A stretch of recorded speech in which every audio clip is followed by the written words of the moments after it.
El juez Richard Concepción Caruancho ha postergado para las 10 de la noche de hoy la audiencia en la que desestimará o aprobará el pedido de prisión preventiva para 5 de los más altos ejecutivos de las principales empresas constructoras del país. Ninguno de ellos estuvo presente en la audiencia de hoy. Gonzalo Ferraro Rey, a través de su abogado, informó incluso que se encontraba internado en una clínica local. El encargado de sustentar el pedido ha sido, por supuesto, el fiscal Hamilton Castro. Los abogados de los investigados han tenido tiempo también suficiente para exponer cada uno, pues, su oposición, en todo caso, a esta medida. Todas las razones del fiscal para su pedido en el siguiente reportaje de Marco Vázquez y Cristian Loaiza. Los señores Camet Picone, Graña Miro Quesada y Castillo Divós son tan cómplices y tan extraneos en este delito de encuentro, que es la colusión, como el señor Barata.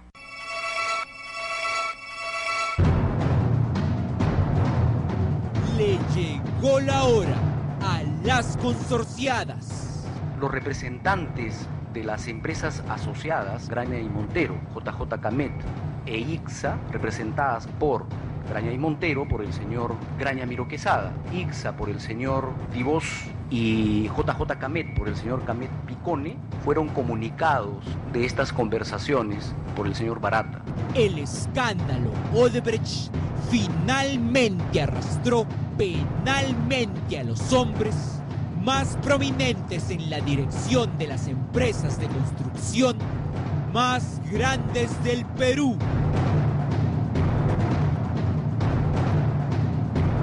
Aquellos CEOs y ex-CEOs y los enormes proyectos que comandaban movían puntos del PBI del país y tenían copiosas utilidades. Hoy, la Fiscalía peruana ha dicho en sencillo que también movieron y pagaron millones en viles y sucias coimas.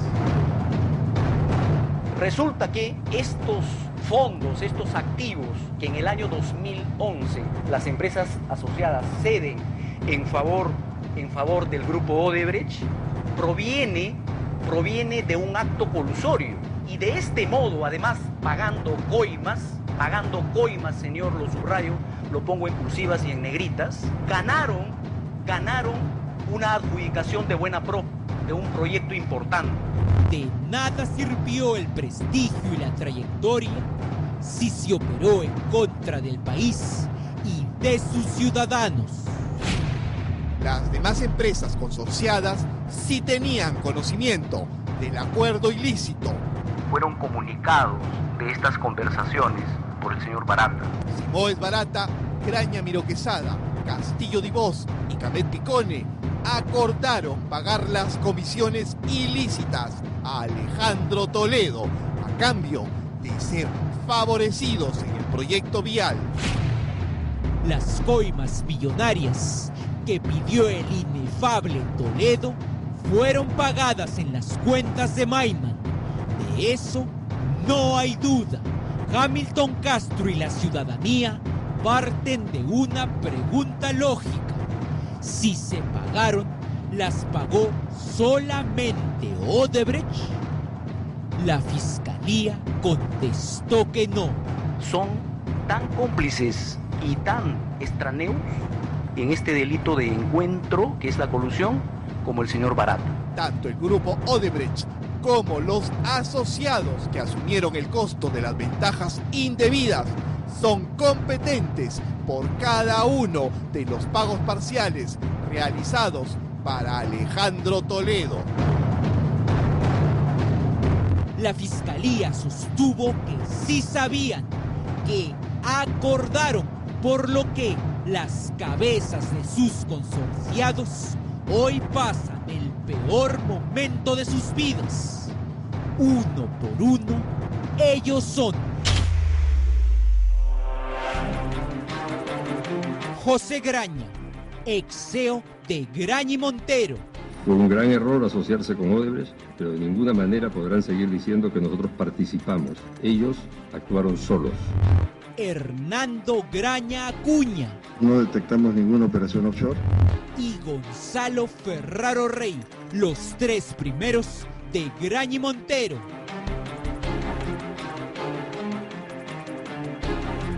Fernando Camet Picone, el presidente de JJ Camet.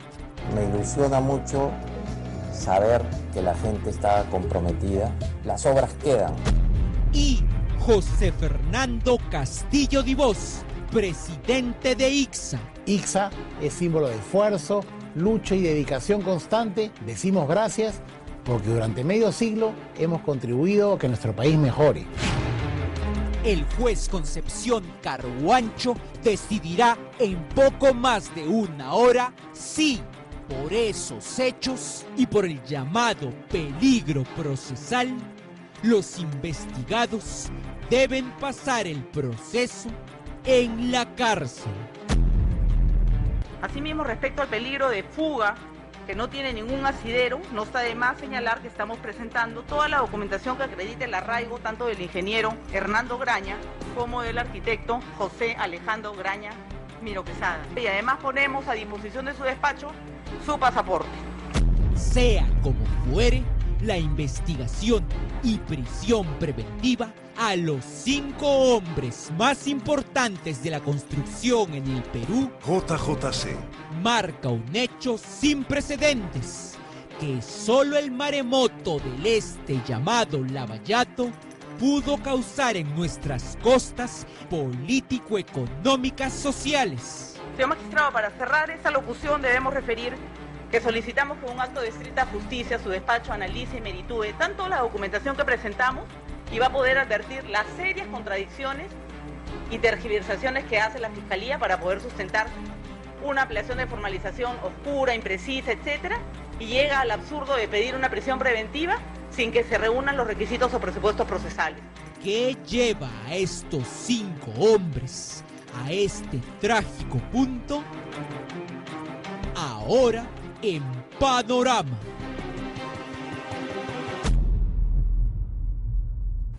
Yo creo que acá hay un problema de falta de coherencia, ¿no? ¿Cuál es la diferencia del caso de las empresas consorciadas de Odebrecht con el caso de Villarán? Más allá de las diferencias de hecho o fácticas, los delitos son casi los mismos, si es que no son los mismos, y por lo tanto las consecuencias también deberían ser las mismas. Y yo creo, señor, en honor a la verdad, esta denuncia contra el grupo Graña, etcétera, ha tenido como finalidad bajar la tensión a los problemas que el poder legislativo trata de arrasar con. Pero ahora no fueron con todo y por supuesto la jauría política, todo el mundo contento. Ajá, gana para los Graña, gana para Camet, gana para Castillo. Eso le gusta. Eso no es así, pues. El Estado de Derecho hay que defenderlo. Justicia no es sinónimo de venganza. El caso de la prisión preventiva para los directivos de las consorciadas es el final de una retahíla de impactantes nuevas revelaciones durante los últimos días. Permítame decir que rechazamos categóricamente el que esta investigación y este pedido responda a presiones de corte político. La prueba está en la cronología porque todo esto proviene de un proceso de corroboración de lo que dijo un colaborador eficaz. Y además, debo decir que todo este esquema, todo este escenario, a mí lo que me genera es una sensación de que estamos frente a una reacción frente a la presión política. Estas denuncias contra el fiscal de la Nación, estas acusaciones constitucionales contra él y demás, creo que han generado el escenario que hoy tenemos. Sea como fuere, varias preguntas terminaron siendo respondidas. ¿Odebrecht sobornó sola a Toledo? No. Para la Fiscalía, las consorciadas siempre supieron, incluso desde antes del pago de la coima. Por eso amplió investigación desde el lunes pasado. Simón Barata comunicó a José Alejandro Graña Miro Quesada, José Fernando Castillo Dibós y Fernando Martín Camet Picone de sus tratativas con Alejandro Toledo Manrique para hacerse de la licitación del proyecto vial Interoceánica Sur a cambio de un pago ilícito de dinero. Hoy, el fiscal Castro volvió a sustentarlo. Supieron y también pagaron. ¿Cómo? Hace casi 9 meses, el 5 de marzo pasado, Panorama fue el primero que informó cómo había sido. Según nuestras informadísimas fuentes, Barata ha dicho más. Ha dado detalles de cómo Graña y Montero colaboró con el pago de los sobornos. El esquema habría sido sencillo. Odebrecht desembolsaba de sus cuentas el total de los pagos ilegales y luego recortaba utilidades a las empresas del consorcio para recuperar lo previamente abonado. Todas las empresas habrían conocido del acuerdo corrupto antes de firmar el contrato con el Estado. Otra vez, el tiempo nos confirmó, con hechos precisos incluso. En sesiones del directorio de los consorcios se habría decidido la cantidad exacta que debía ser entregada por cada empresa, de acuerdo al porcentaje de su participación. Cada empresa recibía menos cantidad en el momento del reparto de las millonarias utilidades infladas por innumerables adendas. Las consorciadas, según Fiscalía, cedieron sin razón sus utilidades a Odebrecht. Ahí iba su parte de la coima. Debemos señalar que no se emitieron cartas de control interno debido a que como parte de las auditorías no identificamos situaciones significativas que requieran ser reportadas. Claro, señor, ¿cómo iban a identificarlas si es que había un camuflaje de riesgos adicionales que según Pricewaterhouse estaba, digamos, no el camuflaje, sino la cesión estaba permitida por la ley? Debo señalar que lo que está permitido seguramente es ceder las utilidades, pero lo que no está permitido, señor, es camuflar esta cesión bajo un ropaje distinto al real, en este caso los riesgos adicionales. ¿Cuándo pasó? Y así llegamos al 1 de junio del 2011, día clave para la Fiscalía, pues aquel viernes se realizó la Junta General de Accionistas entre Odebrecht y las consorciadas Graña, JJ Camet e ICSA para tratar un tema clave base de toda la acusación, a saber... Señores, es momento y hora que reconozcan a Odebrecht los riesgos adicionales de nuestra operación. En aquella sesión de directorio del 2011 presentaron las cuentas y los 94 millones de soles de utilidades que debían repartirse.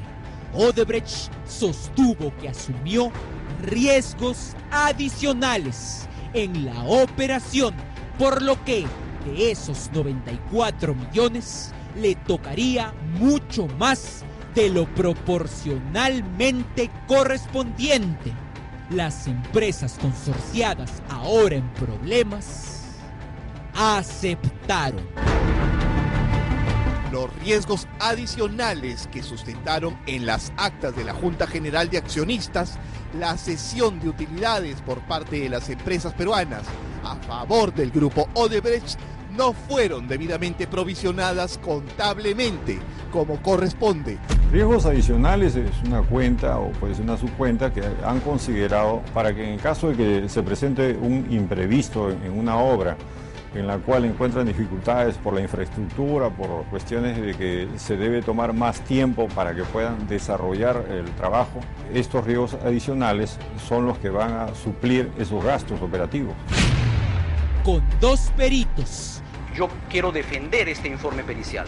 El fiscal Castro auditó las cuentas y determinó que Graña ha cedido malamente a Odebrecht casi 4,5 millones de soles en un consorcio. JJ Camet, por su parte, 5 millones. e ICSA 2 millones. En el tramo 3, Graña cede más de 1 millón. Lo mismo JJ Camet. Así, transformando a dólares, su peritaje dice que en un consorcio se cede 4 millones de dólares, en otro más de 1 millón de dólares y en Conirsa 9 millones de dólares. En total, 15 millones de dólares que le entregaron a Odebrecht. Los peritos contables de la Fiscalía aseguraron que eso no tiene justificación.